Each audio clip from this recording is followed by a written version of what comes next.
tisa kama sita kama tisa.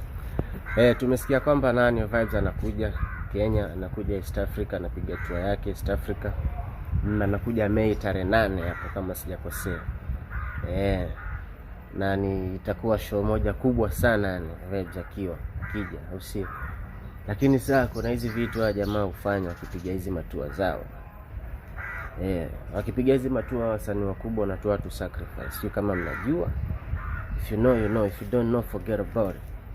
So hii naongelesha Wakenya. Wakenya hebu tujiangalie hiyo siku inshallah, tuombe Mungu tujiangalie. Najua yani watu watajaa sana. Watu watakuwa wengi mno. Lakini sasa tujiangalie jamaa.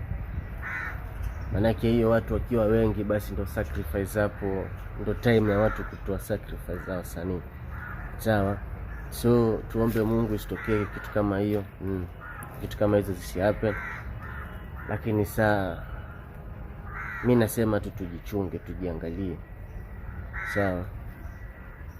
Na tuombe Mungu vitu kama hizo visihappen hiyo siku, manake tu siku zao jamaa wanatoa tu sacrifice.